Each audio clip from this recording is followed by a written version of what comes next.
kalau orang jujur, sekali dia jujur, dia akan berlatih jujur. Nanti Allah tulis dia siddiqah. Wa innal kadhiba, dibalik biar paham, Nabi kembali membalik. Wa innal kadhiba, sesungguhnya kebohongan, yahdi ilal fujur, akan membuka jalan kepada kekejian. Maksudnya sekali orang berbohong, dia akan membuka pintu kebohongan kedua, bohongan ketiga, keempat. Nah, ini maksudnya. Wa innal fujur, kalau sudah dia buka pintu kekejian, dia sedang membuka pintu ke an-nar, neraka. Jujur walaupun dihukum, itu lebih baik daripada bohong selamat dari hukuman, ya. Jika kita belajar ilmu akidah, yang disebut iman itu tasdiq fil qalb, pembenaran di dalam qalb. Percaya itu disebut tasdiq. Falau sadaqullah, seandainya mereka membenarkan Allah, percaya kepada Allah, tentu itu lebih baik bagi mereka. Itu surah Muhammad, ya. Berarti aslul khair as-sidq. Pada dasarnya kebaikan itu dimulai dari sidq, bersikap sidq, ya. Kita masuk ke hadis yang pertama. Bismillahirrahmanirrahim. Sebelumnya mari kita baca surah Al-Fatihah. Semoga Allah memberkahi yang hadir semuanya, siapapun yang mendengarkan, baik jauh ataupun dekat, online ataupun offline, dan juga guru-guru kita, wabil khusus Sayyidina Nabi sallallahu alaihi wasallam, ya. Al-Fatihah. A'udzubillahi bismillahirrahmanirrahim. Ya kenapa ya? Syaratul ladzina an'amta 'alaihim Fal awal, hadis pertama, an Sayyidina Abdullah bin Mas'ud, dari sahabat Abdullah bin Mas'ud. Abdullah bin Mas'ud ini diperkirakan wafatnya tahun 33 Hijriah, barengan dengan Sayyidina Utsman. Lebih dulu beliau. Sayyidina Abdullah bin Mas'ud mempelajari Al-Quran lebih dari 70 surat langsung dari Rasulullah SAW. Dan beliau hafal, bukan baca teks. Abdullah bin Mas'ud. Sempat terjadi pergesekan sedikit dengan sahabatnya, itu Utsman, ketika Sayyidina Utsman mengatakan salim mushaf. Lalu Sayyidina Utsman membakar mushaf-mushaf selain yang dia punya, yang dicatat sekitar 6 mushaf. Terjadi konflik dengan Abdullah bin Mas'ud. Tapi konflik itu hanya sebentar. Kalau bukanlah karena Sayyidina Utsman tahan dikritik dan dicaci maki, dan beliau mau mengambil sikap tegas untuk memusnahkan mushaf-mushaf yang lain selain mushaf Utsman, maka kita tidak akan bisa baca Quran yang ini sekarang. Ini sejarahnya panjang sekali, dan saya sampai hari ini masih ngajar ini untuk kelas pasca sarjana. Ya, untuk pasca sarjana kita masih membedah kok bisa orang di zaman itu nulis dan Quran akhirnya final seperti ini. Itu sejarahnya panjang sekali, ya, sangat-sangat panjang. Sehingga dulu ada orang-orang Mesir mengisukan aneh-aneh terhadap Sayyidina Utsman, dianggap Sayyidina Utsman ini menista agama, dianggap diktator. Akhirnya Sayyidina Utsman datangin mereka di musim haji dan minta mereka untuk memperjelas maksud kalian apa mengatakan saya begitu. Langsung ditodong oleh beliau, ya. Selamanya Sayyidina Utsman itu nggak pernah nodong orang. Tapi sekali itu beliau kemudian nantang balik ceritanya. Ya, jarang-jarang, saya jarang menemukan Sayyidina Utsman itu seperti itu.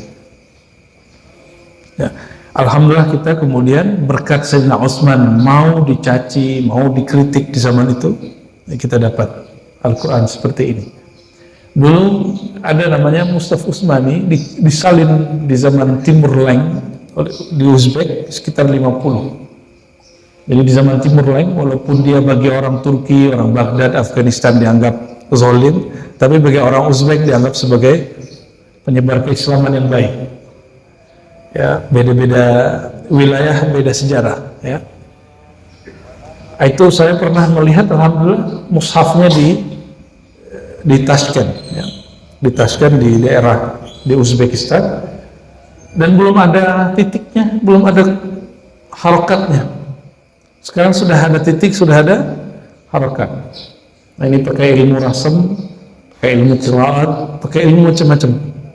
Jadi untuk menulis Quran ini ada ilmu khusus yang diperlukan. Jadilah Quran. Dulu Sayyidina Utsman adalah orang yang menginisiasi di awal. Ya, barakallahu wa jazallahu ta'ala anna. Ya. Semoga Allah memberkahi Sayyidina Utsman. Dan Sayyidina Utsman sampai hari ini dituduh nepotisme oleh orang-orang Syiah Ar-Rafidhah. Ya, maka saya berkali-kali katakan ke teman-teman Syiah itu, coba kalian berhenti deh ngomongin sahabat Nabi dengan kata-kata yang buruk.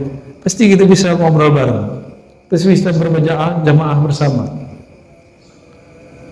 Tapi nggak semua mau. Ada yang mau dan tidak mau. Ya.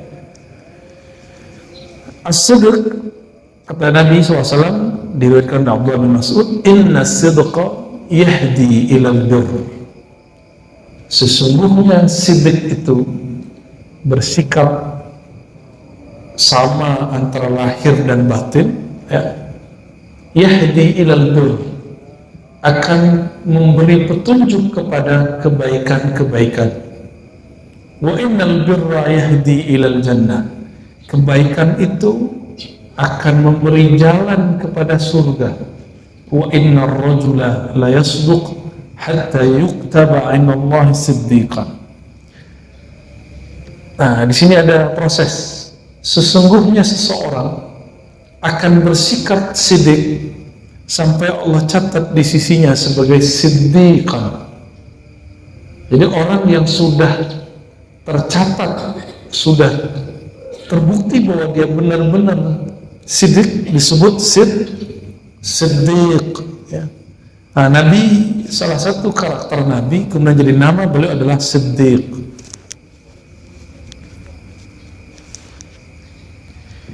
Maksudnya apa? Ini kalau orang jujur, sekali dia jujur, dia akan berlatih jujur. Nah, nanti Allah tulis dia siddiqan. Wa innal kadhiba, dibalik, biar paham, Nabi kembali membalik. Wa innal kadhiba, sesungguhnya kebohongan, yahdi ilal fujur, akan membuka jalan kepada kekejian. Maksudnya sekali orang berbohong, dia akan membuka pintu kebohongan kedua, bohongan ketiga, keempat. Nah, ini maksudnya. Wa innal fujur, kalau sudah dia buka pintu kekejian, dia sedang membuka pintu ke an-nar, neraka. Hati-hati nih, ada yang kecil terutama. Jujur walaupun dihukum itu lebih baik daripada bohong, selamat dari hukuman, ya. Pernahkah Allah tidur? Allah nggak pernah tidur. Maka Allah tidak pernah bisa ditipu. Kalau guru-guru kalian bisa ditipu, bisa ditutup, tapi Allah nggak bisa. Wa inna ar-rajula la yakdhibu hatta yuktaba 'inda Allah kadzdzaban. Orang kalau pernah bohong sekali, maka dia akan terpaksa berbohong kedua, ketiga, keempat, sampai disebut kadzdzab. Kadzdzab itu bahasa Arab artinya banyak bohong. Dalam bahasa Arab kadzdzab fa'al disebut dengan mubalaghah, fa'il mubalaghah, orang yang bohongnya udah nggak dihitung.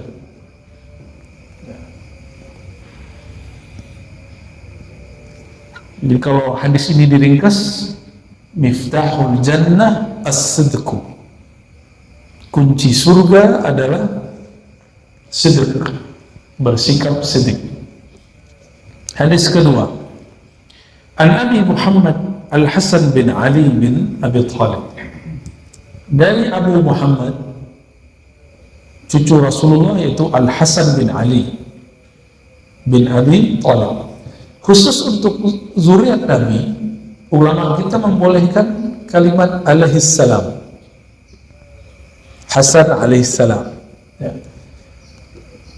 Boleh juga pakai, kalau pakai Sayyidina Ali, karramallahu wajah. Dan itu bukan ajaran di luar ahlus sunnah, masih ahlus sunnah. Ya. Nah, yang paling aman radhiyallahu anhuma. Ya. Semoga Allah meridai keduanya. Qala hafiztu min Rasulillah. Aku hafal dari Rasulullah, kata Sayyidina Al-Hasan. Kenapa saya sering menyebut sahabat dengan kata Sayyidina, apalagi Hasan bin Ali? Karena Nabi mengatakan ketika Sayyidina Hasan dan Husain sedang main-main, beliau mengatakan, nunjuk, huma sayyida syababil jannah. Mereka berdua adalah sayyid, pemimpin anak-anak muda di surga. Semua di surga umurnya 33 tahun. Nanti kita sama umurnya, sama Pak Haji. Tenang Pak Haji. Umur sekarang udah macam-macam ya, ada yang 25, ada yang 30, ada yang 40, ada yang 50, ada yang 60. Nanti umur di sana sama. Yang beda itu cuma makomnya yang beda. Ya. Makomnya itu ya tergantung di kolbunya itu Allah seberapa tinggi. Jadi ada seorang bertanya kepada gurunya, wahai Tuan Syekh, di situ riwayatnya ke Abu Yazid, bagaimanakah posisiku, makomku di sisi Allah? Apa jawaban imam ini? Bagaimanakah engkau meninggikan Allah di dalam kolbumu, setinggi itulah engkau di sisi Allah Subhanahu wa Ta'ala. Ada orang duduk dekat Sayyidina Ali, ayahnya Sayyidina Al-Hasan, menghujat dunia terus. Apa ini dunia? Apa ini? Ngomong sial tuh. Dikira orang begitu benci dunia, enggak. Kata Sayyidina Ali, Rasulullah SAW bersabda, idza ahabba ar-rajul syai'an aktsara dzikrahu. Kalau seseorang suka sesuatu, dia banyak menyebutnya. Ini orang dari awal duduk sampai udah lama yang disebut-sebut dunia sial, dunia laknat, pemerintah zalim, pemerintah sial. Akhirnya hari-hari cuma menghujat. Kata Sayyidina Ali, sebenarnya kamu cinta. Kalau dia cinta kepada Allah, pasti dia banyak nyebut nama Allah. Lalu ngapain dia nyebut begitu? Supaya menyembunyikan sesuatu di dalam dirinya. Orang yang hujat-hujat dunia diulang-ulang, berarti ada sesuatu keburukan yang dia sembunyikan dari kolbunya. Mungkin dia cinta dunia. Nah, kalau hujat-hujat pemimpin itu rata-rata ingin disebut pro politik A, B, C, D di sisi orang lain. Hati-hati juga. Itu riya yang tersembunyi. Untungnya duniawi. Riya dalam hal duniawi itu tidak sampai kepada derajat yang terlaknat ya. Kalau yang dalam masalah ukhrawi kan fawailul lil musallin, celaka, terlaknat orang-orang yang merasa dirinya sholat padahal waktunya dia tidak jaga, dan yang kedua dalam sholatnya dia riya. Baik. Apa kata Sayyidina Hasan? Sayyidina Hasan menghafal ini ketika Nabi sudah mulai sangat sepuh ya, 60-an waktu itu. Nabi itu diangkat bukan karena beliau sakitan atau tua. Kenapa Nabi diangkat? Kenapa Nabi kemudian wafat? Karena tugasnya sudah selesai. Jadi kapan kita wafat? Kalau tugas kita selesai. Jadi nggak usah khawatir ya. Kalau tugas kita belum selesai, gak diambil. Ntar anak saya gimana? Nggak usah mikirin itu. Ya. Ntar ini gimana? Ntar ini, nggak usah pikirin itu. Kalau tugas selesai, Allah ambil. Ya. Hafiztu min Rasulillah SAW. Aku hafal dari Rasulullah SAW. Nah, ini ketika Rasulullah sudah mau selesai tugasnya. Maka ini hadis-hadis akhir yang didengar beliau. Da' ma yaribuk ila ma la yaribuk. Ini sudah jadi kaidah fikih. tinggalkan yang membuat kolbumu gelisah. Raib itu sesuatu yang bikin gelisah dalam kolbu, kepada sesuatu yang tidak membuat dirimu gelisah. Ini terjemahan kolbiahnya. Kalau terjemahan ahli fikih, tinggal yang ragu, ambil yang engkau tidak ragu. Tapi kalau saya menerjemahkan, tinggalkan yang membuat jiwamu, kolbumu gelisah, kepada hal yang membuat kolbumu mantap. Bagaimana caranya? Ada namanya indikator. Nabi itu kalau ngomong, dulu belum ada namanya tesis, hipotesis gitu ya, belum ada. Tapi Nabi sudah berbicara dengan model itu. Ada kaidah, lalu ada indikator kebenaran dari kaidah itu. Beliau kemudian memberikan indikatornya. Apa kata beliau? Fa inna sidqa tuma'nina. Indikator kamu benar, kamu tidak salah, at-tuma'nina, ada kedamaian, ketentraman di dalam qalb. Saya pernah cerita dulu, mungkin lupa. Dulu waktu saya pernah kerja di satu lembaga keluar kota, waktu itu jam saya rusak atau apa, saya beli jam, masih ingat? Ya, mungkin ada yang ingat satu dua. Saya beli jam, tapi saya lupa itu pakai duit kantor atau duit saya pribadi. Itu seminggu sholat saya nggak bisa khusyuk. Biasanya sholat itu terasa kayak ngobrol dengan Allah. Ini enggak. Setiap kali sholat, saya biasa masang di sebelah kiri, Allahu Akbar, kepegang. Kepegang nih sebelah kiri. Itu kayak dia ngomong, aku bukan dari duitmu. Tapi yang bisikan satu lagi, dari duitmu kok. Seminggu 5 waktu saya tidak khusyuk. Itu harganya cuma 300.000. Zaman-zaman masih mahasiswa, saya sekaligus kerja. Bayangkan 300.000 bikin saya nggak khusyuk. Padahal kalau itu kita kencengin dikit bisa jadi milik saya. Anggap saja itu milik saya, selesai. Dan hukum fikih, hilangkan yang ragu. Tapi dalam bab qalbu enggak, da'ma yaribuk. Da'ma. Nah, ada kalimat itu ma. Ma itu diartikan sebagai al-asbab allati yuribu. Sebab-sebab apa saja yang membuat engkau ragu, membuat engkau gelisah. Da'ma, maka kata ma dalam bahasa Arab tadi tidak hanya berarti yang, isim mausul, penghubung, tapi di situ ada makna. Apa saja sebab-sebab yang membuat engkau ragu, maka tinggalkan. Akhirnya karena sudah beli, sudah dipakai, yaudah 300.000-nya dibalikin ke kantor. Itu hari Senin saya sholat, saya nangis. Orang kayak kehilangan sesuatu lalu ketemu. Gimana rasanya? Kita suka sesuatu, nggak ketemu dia, atau ketemu. Itu bergetarnya luar biasa. Sholat zuhur saya nangis. Ya. Itu baru 300.000. Gimana kalau ada orang yang nggak jelas makan duit 3 juta, 300 juta, 3M, 3T? Itu sholatnya gimana tuh dia? Ya. Nggak bisa dibayangkan dia sholat kayak gimana. Nah, jadi apa indikator sidq? Ada kedamaian, ketentraman di qalbu. Kenapa? Orang itu tentram jika yang zahir dengan batinnya sama. Jadi kenapa sholat kok masih gelisah? Berarti qalbunya dengan fisiknya belum sama. Kepalanya sudah sujud, qalbunya belum sujud. Tangan sudah naik, Allahu Akbar, tapi qalbu belum membesarkan Allah di dalam diri, masih membesarkan diri. Makanya sholat kaki masih nyari kawan, ya. Ya. Itu sih boleh dalam fikih, tapi dalam ilmu rohani itu cacat. Ya.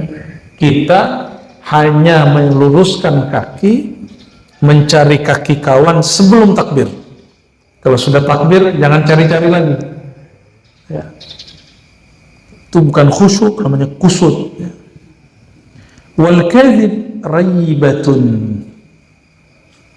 Sedangkan kebohongan itu penciriannya satu, yaitu gelisah, gundah di dalam kolbu.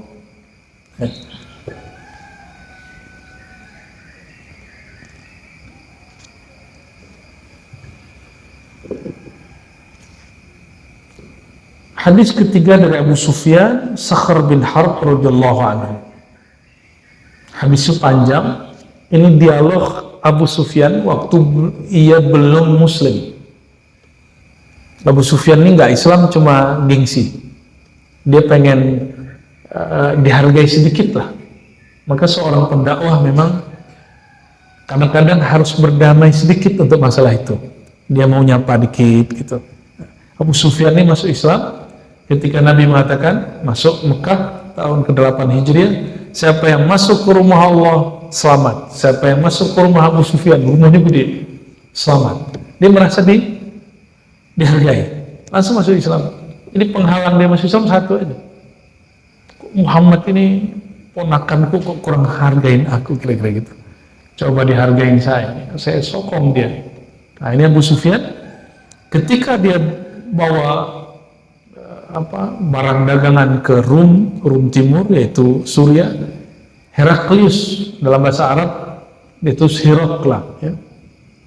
Itu bertanya, Abu Sufyan, dia belum muslim, fama ya'murukum, apa ajaran orang yang mengaku nabi di kampung? Kata Abu Sufyan, ajarannya sederhana, wa'budullah wahdah wa la tusyriku bihi syai'a, sembah Allah jangan syirik, wa turku ma yaqulu aba'ukum, tinggalkan ajaran-ajaran syirik orang-orang tua kalian. Hadis ini dipakai oleh kawan saya yang baru hijrah untuk membid'ahkan amalan Ustadz Fadun yang suka ziarah, yang suka tawasul, yang suka yasinan, tahlilan. Itu orang tua-tua kalian ini disuruh tinggalkan. Wa turku ma yaqulu aba'ukum, tinggalkan ajaran orang tua kalian. Orang tua yang ada di hadis, yang ada di ayat, itu disebut orang tua nenek moyang yang musyrik. Sedangkan tawasul, mayoritas umat Islam, Ahlus Sunnah, itu menganjurkannya. Ya. Tabarruk, mengambil berkah, itu hadisnya mutawatir. Ada di Bukhari, ada di Muslim, ingkar itu bisa kufur. Tabarruk itu ngambil berkah rambut Nabi, bekas-bekas Nabi SAW. Kenapa kita sampai hari ini masih muter Ka'bah? Kalau tawaf ngapain? Kalau sholat ngapain ngadep ke sana? Karena tempat itu dulu yang tadinya Nabi menghadap kiblat kemana? Ke Palestina, ke Al-Quds. Di zaman beliau diubah. Maka kita sholat menghadap ke kiblat yang sekarang itu tabarruk namanya, mengambil berkah Rasulullah SAW. Kenapa sampai hari ini dianjurkan mencium Hajar Aswad? Kata Sayyidina Umar, hei Hajar Aswad, kamu ini tidak bermanfaat bagiku, tidak ada mudarat bagiku, kecuali karena aku melihat Rasulullah menciummu, maka aku menciummu. Ini Sayyidina Ali, Sayyidina Utsman, Sayyidina Umar. Ya. Sayyidina Ali datang, beliau lain ngomongnya, enggak, wahai Hajar Aswad, sebaliknya justru engkau bermanfaat dan bisa memberi mudarat dengan izin Allah. Jadi mereka ini beda ahwal rohani. Jika sahabat dalam torikotnya sudah berlain, ini torikot rohani namanya. Sayyidina Umar torikotnya torikot tauhid. Apa arti tauhid? Torikot itu jalan, hanya mentauhidkan Allah Subhanahu Wa Taala. Sedangkan Sayyidina Ali torikot tabarruk, mengambil berkah. Ya. Ini amalannya orang Indonesia, paling senang ngambil berkah. Ya, salaman, ya, cium tangan. Dan sekarang kita beruntung, artefak-artefak yang berasal dari Rasulullah sudah banyak nyampe di Indonesia. Sudah banyak. Ya. Saya pun dapat, tapi saya nggak boleh cerita. Repot orang kalau sudah mencari begitu, kerjanya itu melulu pengaji. Tabarruk itu matlub, itu dituntut, tapi yang lebih tinggi adalah mencari ilmu. Itulah keberkahan yang tidak ada hentinya. Lalu kata Abu Sufyan, itu dalam bab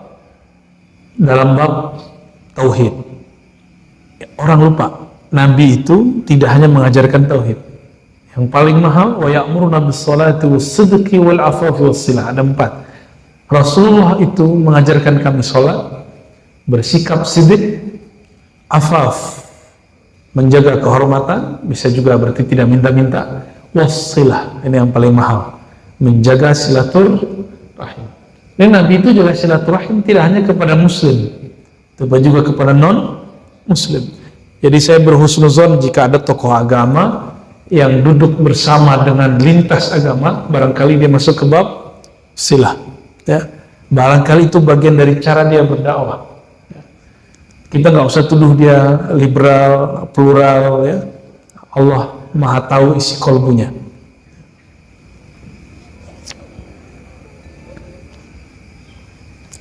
Sidq ini juga berarti kemantapan kolbu.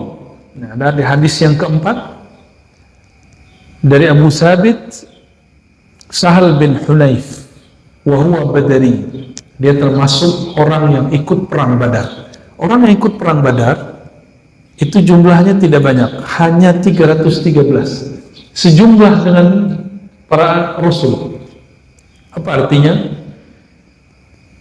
Ahlul Badar adalah pewaris spirit para rasul yang 313. Maka Nabi mengatakan, "I'malu ma syi'tum fa inna Allah qad ghafara lakum." Kalian suka-suka, Allah sudah hafal, sudah ampuni semuanya. Ya. Apa kata Nabi sallallahu alaihi wasallam? "Man sa'alallahu ta'ala syahadata." Siapa yang minta dimatikan dalam keadaan syahid. Syahadah itu syahid, menyaksikan Allah, bisidqin, dengan kemantapan hati, ballaghahu Allah Ta'ala manazil asy-syuhada. Allah akan sampaikan dia ke maqam syuhada, wa in mata 'alal firash, meskipun dia meninggal di atas tempat tidur. Siapa yang seperti itu? Itu Sayyidina Utsman, Sayyidina Umar. Dua orang ini disebut syahid padahal meninggalnya di atas kasurnya sendiri. Ya. Dan Nabi sudah mengabarkan bahwa mereka ini akan syahid ketika naik ke Gunung Uhud. Gunung Uhud itu batu, dan dia kenal siapa yang naik. Maka jangan pernah coba-coba bermaksiat di atas gunung. Ya, itu gunung mengerti. Itu gunungnya bergetar. Akhirnya Nabi menghentakkan kakinya, "Wahai Uhud, di atasmu ada Rasul, ada seorang siddiq, yaitu Abu Bakar, dan ada 2 orang syahid." Nabi sudah mengabarkan akan cara meninggalnya 2 orang ini, bahkan 3 orang ini, Abu Bakar, Umar, dan Utsman. Ya.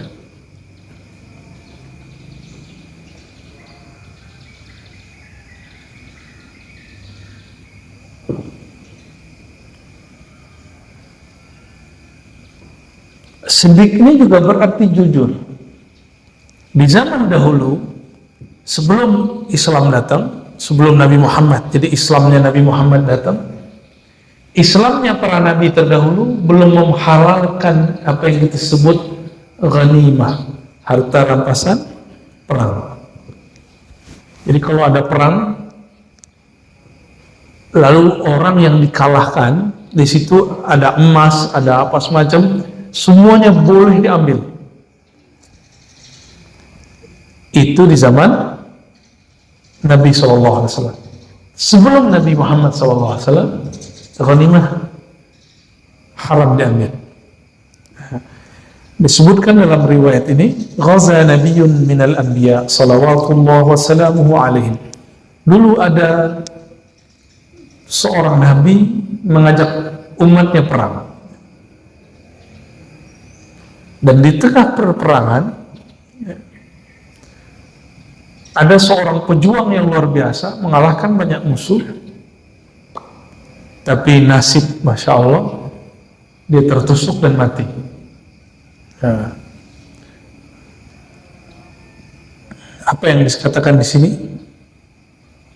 Ketika orang ini mati, ada masalah, Allah tunjukkan.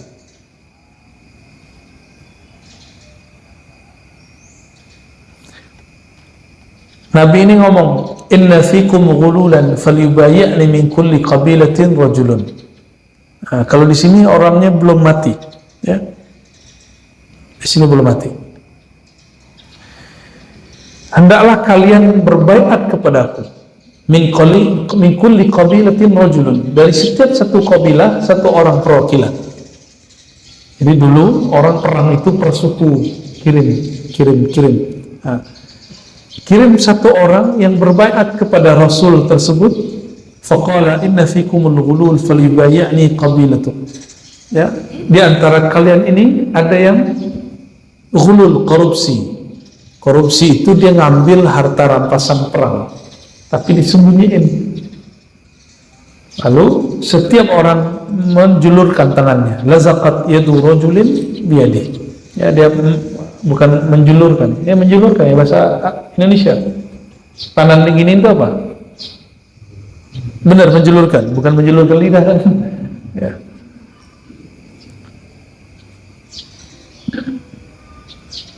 Inna fikumul ghulul falyubayyi'ni qabilatu. Ya. Terus faja'u bi ra'si misli ra'si baqaratin min adh-dhahab fawada'aha faja'at nar fa'akalatha falam tahul ghanaim li ahadin qablana.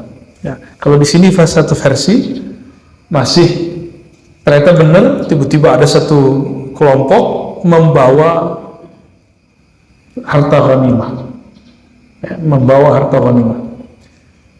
Di zaman Rasulullah ada kejadian orang yang tadi bisa mengalahkan siapa saja, tapi nasibnya tidak beruntung, mati.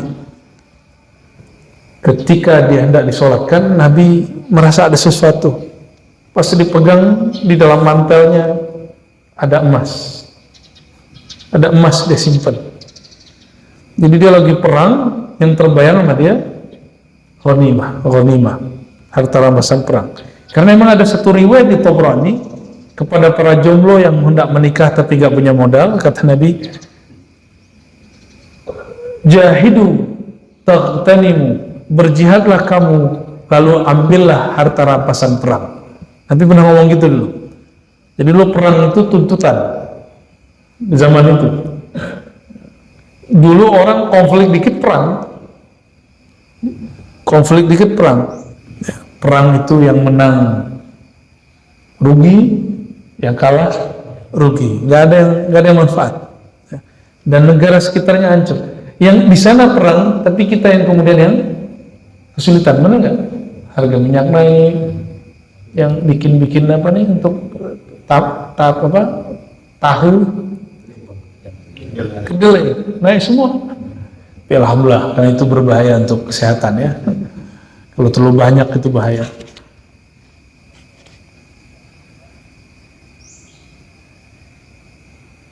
Nah, itu bab jujur dalam berperang, dalam beragama. Sekarang jujur dalam muamalat. Hadis yang ke-6.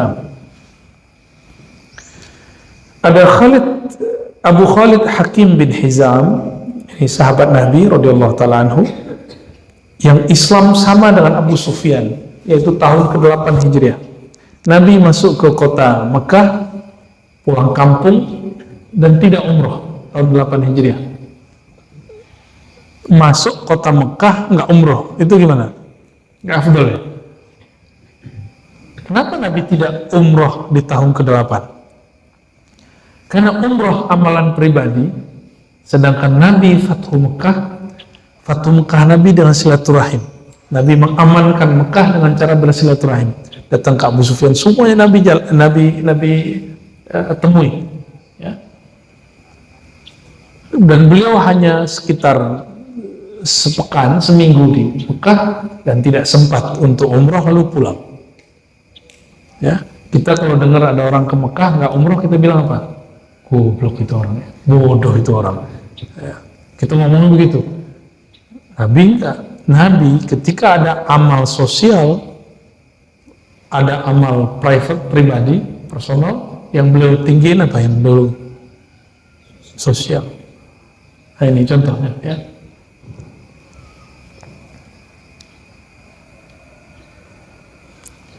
Kalau pagi-pagi gini ngantuk kan? Aslinya saya ngantuk, baru pulang jam 1 saya. Tapi karena ini bagian dari amal sosial, kita korbankan jam tidur. Kalau saya santri, kami santri, biasa tidur habis subuh. Santri-santri tradisional itu biasa. Kalau santri modern, makruh katanya. Saya tanya ke Ustadz yang mengharamkan tidur ba'da subuh. Itu ente pakai dalil apa? Oh ternyata bukan dalil. Imam Ahmad bin Hanbal, anaknya tidur ba'da subuh, dibangunin pakai kaki. Apa kata Imam Ahmad bin Hanbal? Allah turunkan rezeki pagi hari di pasar, kamu kok malah tidur di sini? Bangun, sono. Ini bukan hadis. Ini perkataan Imam Ahmad, beliau wafat 241 Hijriah. Ya. Ini kalau mau cocok untuk orang Indonesia kantoran. Sama dagangnya sebelum subuh berbuka lapak. Ya. Tapi kalau tinggal di negeri subtropis, matahari terbit jam 3 ada terbit, terus setengah 4. Kerja tetap jam 8. Maka habis subuh tidur lagi orang sana. Boleh nggak Pak? Di Kanada begitu dulu. Ya. Di Prancis sama. Ya. Apalagi Inggris, apalagi ke atasnya lagi Irlandia. Ya. Nah, kita ini sering menggunakan riwayat yang bukan hadis, kita perlakukan seperti hadis. Akhirnya kita benci sama orang yang tidur habis subuh. Tidur habis subuh itu, dulu kita konfirmasi itu kepada guru kami, Kiai Ali Mustafa Yaakob, ahli hadis Indonesia di zaman itu. Apa jawaban beliau? Kemakruhan, bukan haram, kemakruhan tidur habis subuh itu bagi orang yang ma'isyahnya, hidup mata pencariannya bergantung kepada time di pagi hari. Kalau yang sekarang online, habis subuh tidur lagi nggak ada masalah. Ustadz Fadun kalau lagi nggak kemana-mana bebas ya. Santri ya, kita tahu dia santri kan. Tapi lain kalau yang santri-santri yang ini makruh. Nggak makruh, bahkan nggak boleh karena peraturan pesantren. Cuma dulu kiai-kiai kita kalau lagi libur, ya masya Allah, pada subuh, pada wiridan, mereka tidur lagi. Namun afdolnya tunggu syuruk, tunggu terbit matahari, maka tunggulah matahari terbit dengan berzikir, baru tidur. Itu afdolnya. Nabi mengatakan itu khairun minad dunya wa ma fiha. Ahabbu ilayya minad dunya wa ma fiha. Keberkahan berzikir sesaat itu lebih aku sukai daripada dunia dan seisinya. Ini bukan nyuruh ntar tidur habis subuh ya, bukan. Jangan perlakukan riwayat yang bukan dari Nabi sama dengan riwayat yang dari Nabi. Kalau yang ada itu riwayat Sayyidatuna Aisyah melarang orang tidur ba'da asar karena membuat orang seperti orang gila. Tidur pada asar, bangun maghrib. Ngomong, ini pagi itu subuh. Pagi subuh. Pagi apa? Maghrib. Pernah begitu nggak? Tapi kalau ahli zikir mah sama aja. Ahli zikir tidurnya zikir, bangunnya zikir. Dia mau tidur kapan aja boleh. Bahkan ahli zikir itu saking tenangnya, rileksnya, dia bisa tidur dalam zikir. Lagi duduk ketiduran, ya itu nggak apa-apa. Yang parah itu lagi Jumatan tidur, didongengin ya. Al-bayyi'ani bil khiyar, ini bab muamalat. Transaksi jual beli itu bahasa Arabnya baik. Itu bil khiyar, ada khiyarnya, boleh. Ada khiyar majlis, ada khiyar dengan syarat, ada jenis-jenis khiyar. Khiyar itu dulu kita kalau beli barang, misalnya beli baju, nggak boleh dites. Nah, orangnya ngomong, ntar kalau nggak cocok balikin aja. Jika dia memberikan hari, itu lebih baik. Tapi standar 3 hari. Ya, standar 3 hari. Orang tuh boleh, seminggu lagi juga boleh, misalnya gitu. Tergantung dikasih berapa. Ya. Atau dia katakan, jika masalahnya pada ABCD, itu di luar tanggungan kami. Nah, itu ada. Ya.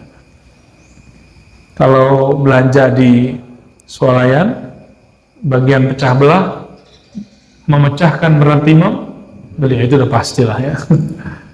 Malam yatafarraqa, ada namanya khiyar majlis. Khiyar majlis, keluar dari tempat itu, maka sudah selesai baiat, selesai transaksi, baiknya. Maka tidak boleh lagi memilih. Nah, ada yang begitu. Al-bai'ani bil khiyar ma lam yatafarraqa, disebut khiyar majlis. Keluar dari pasar, keluar dari toko tersebut, maka sudah selesai, nggak boleh ditukar. Fa in sadaqa wa bayyana burika lahuma fi bai'ihima. Jika kedua-duanya penjual pembeli ini jujur, burika lahuma fi bai'ihima, diberkahi dua-duanya. Wa in katama wa kadzaba, jika ada yang menyembunyikan aib si penjual, wa kadzaba, dan mereka berdua saling bohong, muhiqat barakatu bai'ihima, maka dicabutlah keberkahan dari keduanya. Biasanya yang jual jengkol, ya, jengkol yang atas-atas bagus-bagus. Dulu saya lihat orang jual jengkol. Ada yang jual, yang paling parah itu jualan yang Palembang, duku Palembang. Oh, itu paling parah. Ya, yang dipajang itu yang gede-gede bagus, tapi ketika dia ngambil, diambil yang kecil. Itu nggak akan diberkahi. Apa ciri-ciri tidak berkah? Orang tidak mau datang lagi ke sana. Jadi para pedagang ini mengira ketika dia menampilkan yang bagus, terus dia kasih yang tidak bagus, itu dia untung. Betul, untung sesaat, tapi tidak berkah. Al-barakah itu khairun katsir. Ketika anugerah kebaikan itu bercucuran dan tidak habis-habis. Nabi Muhammad SAW, ketika beliau berdagang, beliau statusnya masih nabi, tapi nabi yang disembunyikan oleh Allah. Ketika berdagang bukanlah mengurangi hak orang. Setiap kali jual barang pasti ada hadiah dikasih, walaupun hadiahnya tidak dari barang itu.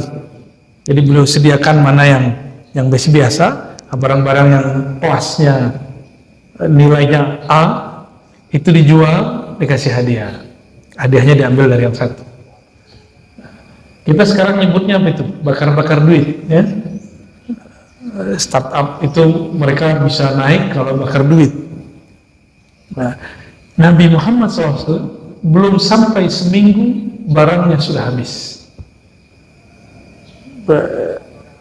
Nabi SAW bukan ingin yang kita sebut tadi dapat untung sesaat, tapi beliau mau berbagi. Akhirnya orang tandain yang jualan di pojok itu namanya Muhammad dari Mekah. Kalau kita belanja pasti dapat hadiah. Dari mulut ke mulut nggak nyampe seminggu habis, bahkan 3 hari sudah habis. Jadi Nabi Muhammad SAW dimanapun berdagang pasti ngasih orang hadiah. Tapi ngasih hadiahnya jangan yang konyol, jangan yang dari pokok. Nah, seperti Nabi SAW lakukan. Bapak Ibu, saudara-saudariku yang dimuliakan Allah, hadis ini ada sekitar 6 dan 3 ayat. Ya. Intinya bahwa sidq pertama berarti keselarasan lahir dan batin. Yang kedua kejujuran. Yang ketiga berarti ketentraman di dalam kolbu. Dan yang terakhir kejujuran dalam bertransaksi, ya.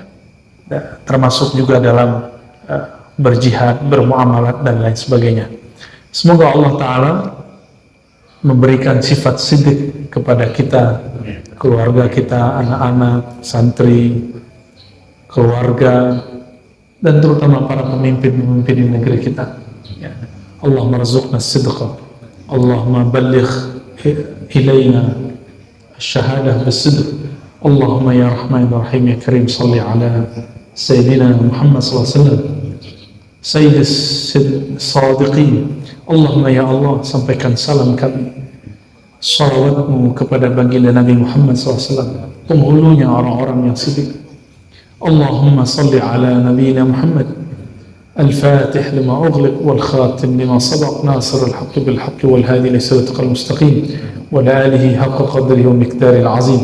Allahumma ya Allah, anugerahi kami sifat-sifat kenabian, sifat sidq, sifat amanah, dan angkatlah derajat kami dengan keduanya.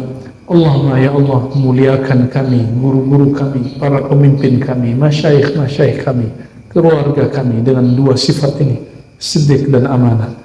Allahumma ya muqallibal qulub, ya musarrifal qulub, wahai yang membolak-balik hati, tsabbit qulubana ala dinika wa ta'atik, tetapkan hati kami dalam kejujuran, dalam ketaatan, dalam mengingatmu, dan mati dalam husnul khatimah. Allahumma ya Allah, ya Nur, nawwir qulubana bi nuri ma'rifatik wa bi nuri ihsanik wa bi nuri musyahadatik. Allahumma ya Allah, hati kami penuh kegelapan ya Allah, maka terangilah dengan cahaya ihsanmu, cahaya memandangmu, cahaya dipandangmu, cahaya nabimu Nabi Muhammad sallallahu alaihi wasallam. Allahumma inna nas'aluka khair hadzal yawm wa khairan fihi wa khairan ba'dah. Allahumma ya Allah, turunkan keberkahan bagi kami, keberkahan hari ini, keberkahan yang ada di dalamnya dan setelahnya. Wa na'udzubika min syarri hadzal yawm, min syarri ma fihi wa syarri ma ba'dah. Lindungi kami ya Allah dari keburukan yang ada pada hari ini dan keburukan yang di dalamnya dan setelahnya. Bihaqqi nabiyina Muhammad sallallahu alaihi wasallam. Rabbana atina fid dunya hasanah wa fil akhirati hasanah wa qina adzabannar. Walhamdulillahi rabbil alamin. Demikian dari kami, semoga bermanfaat. Assalamualaikum warahmatullahi wabarakatuh.